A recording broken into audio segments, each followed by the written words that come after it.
Says tomorrow you are safe. And Nthabil, you are the 10th housemate to be evicted.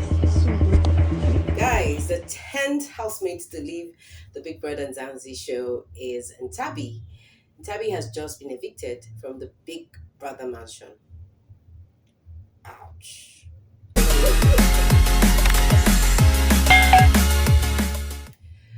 Okay, guys, so literally the 10th housemate that has just been evicted from the show. So currently, guys, we have 10 solid housemates with strong characters still living it up in Biggie's house. Okay, guys, I'm going to be talking about everything that went down with the eviction. And you guys, you know how it is. I'm going to be giving you the full gist as usual. Thank you so much for stopping by. My name is Julie J, and welcome to another update of the Big Brother Bbmzansi. If you're new to the space, thank you for stopping by, and please take this minute to hit on the red subscribe button so that you all will be a part of this family. And do not forget to turn on the post notification bell so that you'd always get alerts of my video every time I share new content. If you like reality shows, you should be sticking around. You guys, I'm gonna be literally sharing everything that happened today. You guys know I always come with the full gist, so I'm gonna literally take it from my last video and then move straight ahead to the very last thing we saw, you guys. That was the eviction. So there's no big deal. We've just lost one person from the house, 10 housemates. Guys, I'm not gonna lie, one of the most exciting parts of this eviction was the suspense. This time was really real. Lawrence really gave us a lot of suspense, but even though the engagement, we lacked the engagement, like there was no, I don't know why Lawrence hasn't been engaging people in different conversations. It was just a yearly part we saw, like conversation, but I really wish Lawrence could actually take time to engage with this housemate, kind of like, shake them a bit. I think it will help them with their games. But anyways, I'm not gonna lie, one of the most exciting parts of it was when Nelly was first called. I was like, after the panic attack Nale and Terry had last night, it was more on Nale's side because the eviction trauma and everything. So literally when they called Nale and she was nodding her head, I know in her heart she was like, oh my god, I'm going home. But when Nale was announced to be safe, I looked at her, she was too chilled. She was too chilled. And I'm like, Nale, why are you so chilled? I was expecting some outbursts, I was expecting some excitement from her, but I was excited when Nale was safe. And guys, Tato, I'm not gonna lie, Tato, I suddenly have some kind of love for Tato. When she was announced that she was was safe, I was looking at it like, oh my gosh. Anyways, we know when it comes to Biggie show, you're not supposed to get carried away with how they announce who's safe and who's not, because that really doesn't tell how the voters or the fans really voted. Because literally they called Nale, they called Tattoo, and in our normal minds we think, okay, maybe these guys have more fans than Sister Mara, than Gashwan, than Po, but anyways, that's how Biggie does his things. One of the things, anyways, at the end of the day, we Tato was free, was safe, and the next person that was announced safe was Gashwan.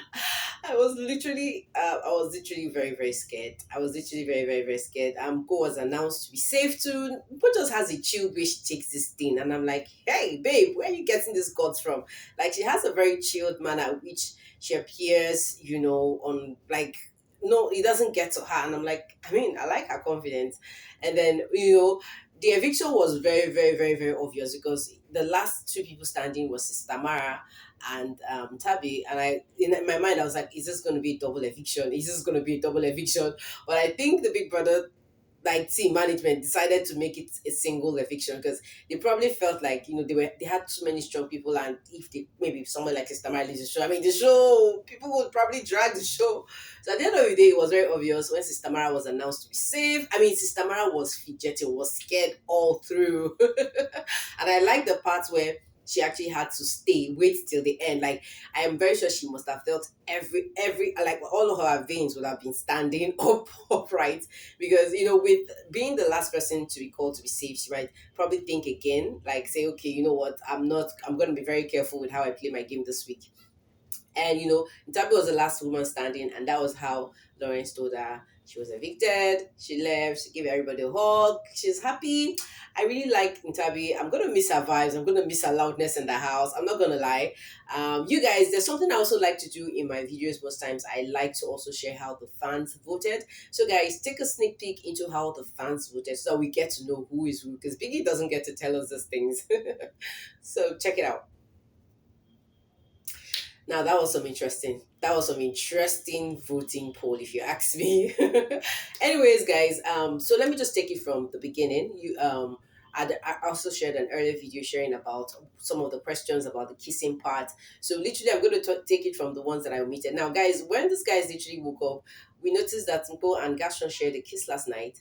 Now Mpo came back refreshed this morning, and when she was walking past probably to the shower or something, or to the closet, we literally saw her jump on Gashon's bed while Tato was still there. And, Paul literally gave Gashon a kiss on the lips. And Gashon responded.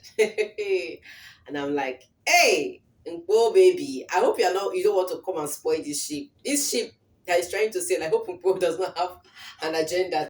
Now, guys, I literally shared in my earlier video the conversation that actually went on with Venice and Themba. You guys know that Venice has been acting like she has selective memory. We kind of understand her and how she's playing her game, whatever.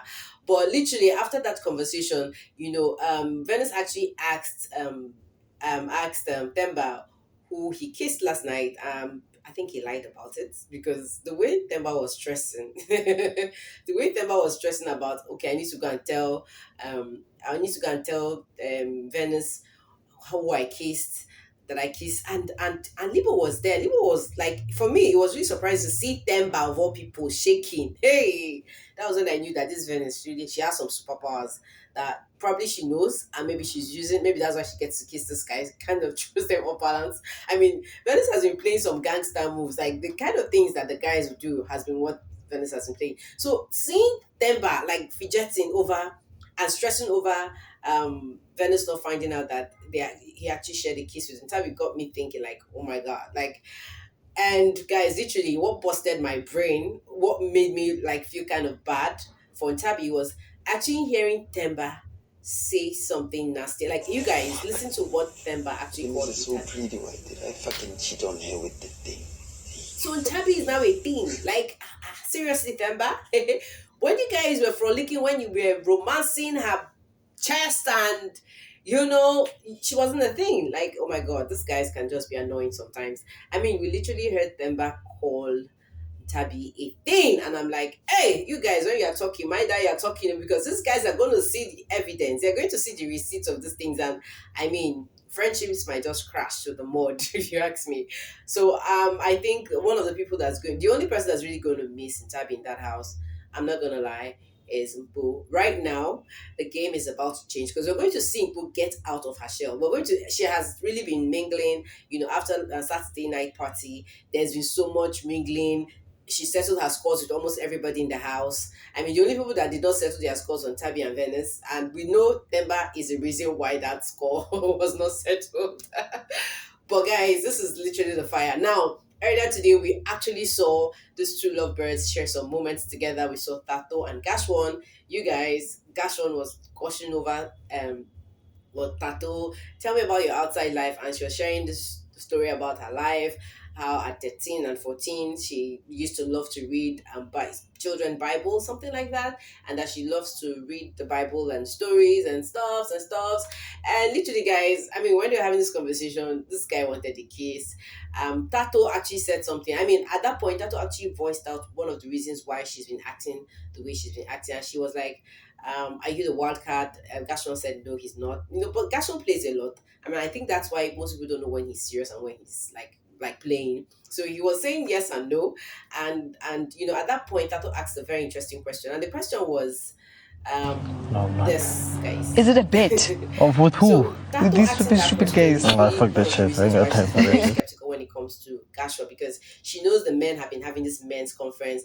And you guys, Tato has been very smart. She has been able to read Tools very well. She understands that Tools has been playing a game. Of course, with what Tools did last night, trying to get Gashua jealous and all that. So I think Tato was like in the right frame of mind to think that maybe Gashon was playing along with the men, and probably they had placed a bet on her on who's going to get her first. So I think when she's trying to put up that strong wall, I don't think that is trying to be too difficult. I think she's just working with her intuition. You guys know how these guys are.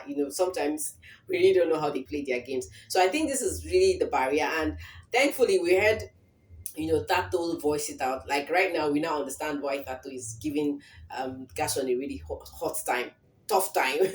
Now, eventually, these two lovebirds, like I would call them, Gashon carried Tato into the house, and when she got to the door, to in front of the door, she was like, drop me here. Like I don't know whether she didn't want the inside housemates inside the house to see them carrying them. Like I don't know why, but that though. Anyways, I'm just happy that she's still in the house. We have one more week to see where this romance leads to and what happens out of it. You guys, this is literally everything that happened so far with the eviction. You guys know how I do it here. I've been keeping it real. I'm still keeping it real. Subscribe if you haven't subscribed. Let me know your thoughts in the comment section. I think this eviction wasn't really shocking. I mean, it's nice to still see 10 people in the house. But you guys, I'm very sure this week is going to be loud. We're looking forward to what conversations they're going to have on the conspiracy corner. I pray Biggie brings another twist. The conspiracy thing looks like it's not going to work again, because you guys know that, I mean, they've settled their scores. So most beefs have been settled. I think it's time for the game to change. You guys, I'm going to see you all in another video for now. Thank you so much for your watch time. Be here, stay here. I'll catch you guys very soon.